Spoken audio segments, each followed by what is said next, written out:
Hey everybody, it's Mark here from Outback Motortek in the USA. First of all, it's December, getting close to Christmas, so happy holidays to everybody. Weather here has been kind of messed up. It's been really high winds, a lot of down trees, falling limbs, so I really didn't ride the last 3 or 4 days, but it's calming down. So I decided just to give a quick check to the panniers and see what they hold. If they'll hold my basic kit, I'm sure I didn't have a concern about that, but see how things fit in. And the other thing too is I wanted to say I'm real happy to be part of the test team. It's a real exciting project. I've been, talking to Lori about panniers for, Lori, quote me, about 2 years now. I think we've been discussing this particular option, and I'm glad we're into it. Anyhow, this was a quick pack. Just I grabbed my kit. The only thing that's missing is a 30-liter duffel with my clothes in it. All my valuables go in the cans. The duffel carries my clothes. If that gets nicked or stolen, not worried about it too much. I can replace clothes. And then you'll notice over in the front of the shot is the 2 lids with the Touratech top cases. I guess they're just top cases, but what's nice about that is one side is my lunch kit, because I don't have to open up the whole can. Has a liter of water, my jet boil, some food, extra fuel, and a cup. The left-hand side, which would be the right-hand side on the bike, left-hand my shot, is my camera box. So the 35 millimeter DSLR camera goes in there, a few lenses and camera stuff. Just if you're wondering about the back box, this does a lot of double duty. It can be a camera box too if I don't have panniers on, but it would actually come off on a longer trip, and then my duffel would fit in here. So let's just rip out the stuff. Not going to explain a whole lot, but you can see what comes out. I'm guessing 38, 32 liter-ish is my guess, but we might figure that out a little bit later. So I'm just going to grab stuff out of here. I carry a larger than average first aid kit because I'm a first aid guy. I'm trained from the NOLS, NOLS, which is National Outdoor Leadership School. I can take care of major trauma, so I have the goods in there. This is just a basic food kit. That goes with me all the time. Cutting board, knife, fork, spoon. Hatchet for getting through small down trees, campfires, all that kind of neat stuff. Don't need to explain some of this. That second package was a lightweight chair, extra gloves, and an extra dry bag. This bag's pretty puffy. So if I'm solo riding, meaning my wife's not on the bike with me, it would go just like this to keep it nice and puffy, but this could be squashed down by about half, take up less room. So that goes over there for the street side pannier. Then down in the bottom where the weight should be is my tool roll, tool pack, and a tubeless tire repair kit. On a longer trip, multi-day, I would most likely pack a couple extra tubes. That's just smart. So let's move to the other side real quick.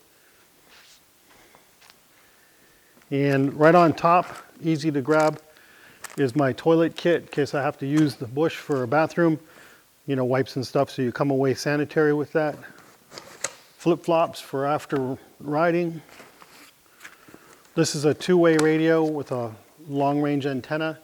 Our cell phone coverage in this area is really, really bad, so I could get to a top of a mountain, and I'm surrounded by mountains, and hopefully radio somebody to call emergency services.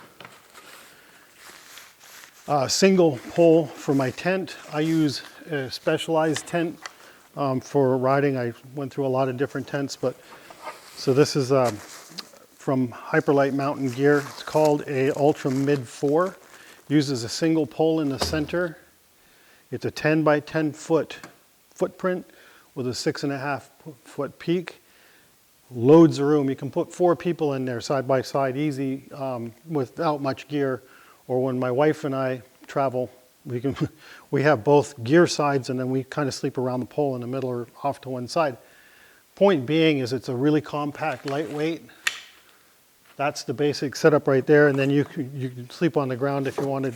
A 10 by 10, a real inexpensive footprint.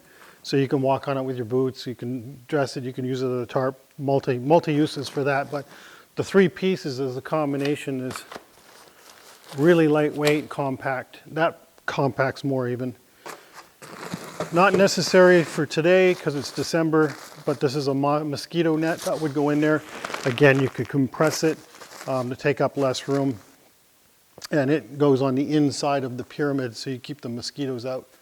Necessary here in Virginia in the summertime.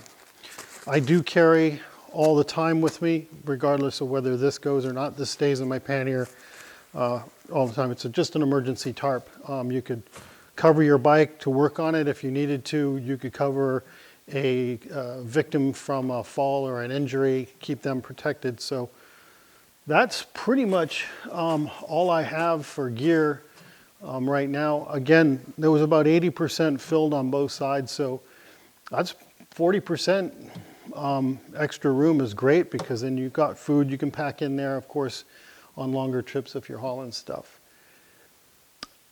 I would say that the most unique part of what I discovered when I started packing these is the separators. For one, these were kind of obvious, everybody's seen these. To compartmentalize stuff that helps you keep things from shifting around and from rubbing.